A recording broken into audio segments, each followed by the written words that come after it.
Hi guys, Rusty78609, Central Texas, USA, live and in color. This is February the 9th, I think, 2018, and I'm in my 16-foot Coachman Clipper Cadet travel trailer that I live in. A very base model. I'm 72 years old. I have full-time RV'd or lived in an RV full-time for about, I don't know, 25 or 30 years, depending on how you view it. But it's been a long time. But anyway, I had a viewer comment and say, would I buy another home? And then it occurred to me that I'd never thought about that. At one time, believe it or not, I did have a sticks and bricks home. I actually built 4 new homes in my life in my younger years. And, I'm 72. I thought, that's interesting. Maybe I need to ponder that, because as I move through the years, am I going to continue to live in a travel trailer until I just go to the great beyond or wherever? Nowhere. Or am I going to go to an apartment or a house or whatever? So basically the question is Rusty, when are you going to upsize, as in move up to a bigger place, from a travel trailer or anything else?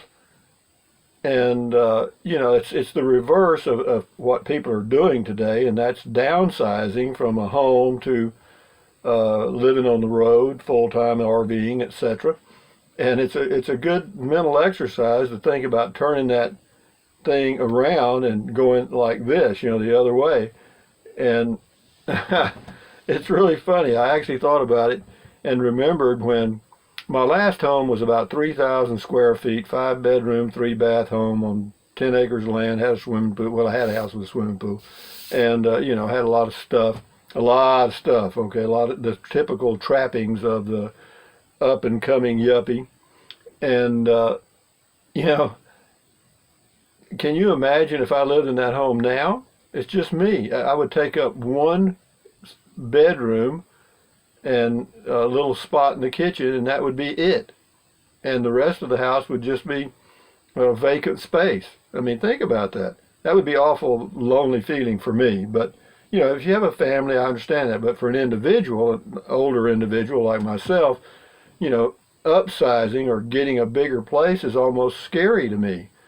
And living in an apartment is out. I mean, where I live in Central Texas at my home base, there's nobody around, okay? I've got a aluminum cover, I got a deck, you know what I mean? And, for me to think about moving to a neighborhood, well, that's out. I mean, that's not going to work for me. And then, or even out in the country in a small home, they don't make 1-bedroom homes. They don't. 1 bedroom, 1 bath, 16 feet long or whatever. No, if you found one, it would be a hunting cabin, which is going to be on 10,000 acres of land, and you're not going to be able to afford it anyway.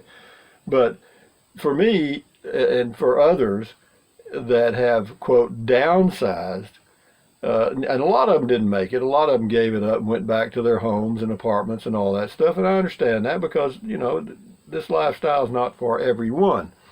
But for me to upsize to a home, I mean, here I live in this little 16-foot travel trailer.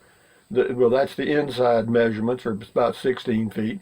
And it's about, 6 foot 6 inches wide and 6 foot 6 inches tall. And this whole place right here could have been put in my master closet in my last home, believe it or not, and almost in the master bathroom. Well, the master bathroom and the closet, yeah, you could have parked this in that space for sure. And I've gotten so used to it over the years, it would be very difficult for me to go back to a home. So in thinking about my future as I'm growing older, it looks like it's going to be this, maybe, with some modifications. Ideally for me, what I'd like to have is a Class B, but a Class B, you're looking at 60,000 to 75,000. You know, and for that you can almost buy a sticks and bricks home in this area. Not in other areas of the world you can't. But here you could find you an old dump and live in it. But so thanks for the comment about would I buy another home. And I have to tell you that for me, right now, I have to say no. I mean, I can't imagine. In fact, I would be scared at night. I would be scared because I would feel like there was somebody in the other rooms. You know what I mean? You know, I'd be fearful for my life probably. But in this place, if there's anybody in here, hi. I mean, there's no place for them to go. I mean, unless they want to sit in my lap. I mean, there's no place to sit. There's one place to sit right here where I am. Across from me, there's another sitting area, but there's my Dometic CF18 refrigerator's there, my television's there, some stuff is there, and you know, on the bed is stuff. I mean, this place is it, you know. So anyway, just a little thinking out loud here based on a comment about would I buy another home. And for those of you that are out there on the road that have been full-time RVing and you're considering getting you a home again, good luck with that plan. I mean, I hope it works out for you. But for me, I've been doing this just too long. Really, it would be, I don't know, it'd be like a caged animal. You know, and in the sense that I would be anchored to the earth in that home, and I couldn't pull it down the highway. You know, I couldn't back up to my 3,000 square foot home and hook up to it and take it out to New Mexico anytime I wanted to. So, yeah, there's upsides and downsides to everything, but, you know, it's like the old saying, you know, you can get used to a stick in your eye if you leave it there long enough.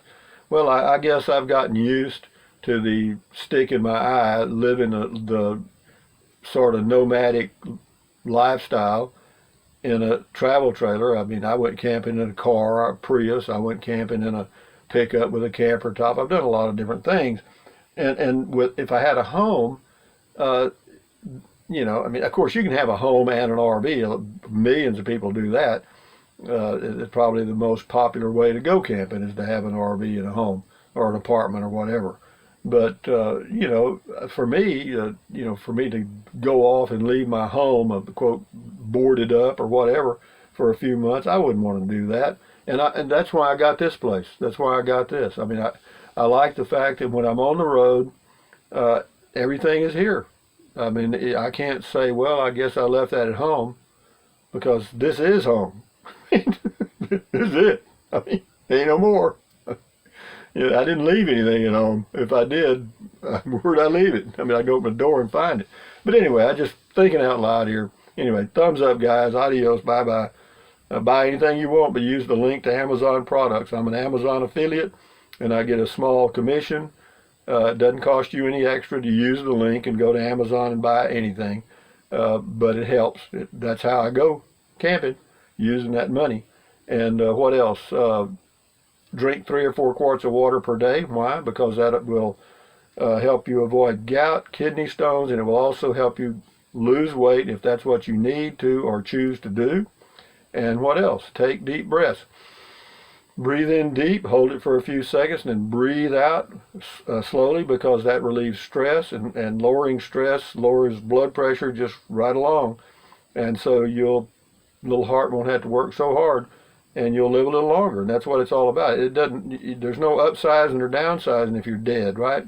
I think once you're adios amigo, once you're gone, you don't worry about, well, maybe you want to get a bigger casket. If you got buried in a casket, you're laying there and you're thinking, I need a bigger casket. You think that's true? I don't think so. But anyway, guys, also stand guard at the door of your mind. Got me? Don't let negative or Nancy or negative Ned get inside of your head. It's your head. All right? Don't let them get in there. Anyway, adios, amigos. Bye-bye.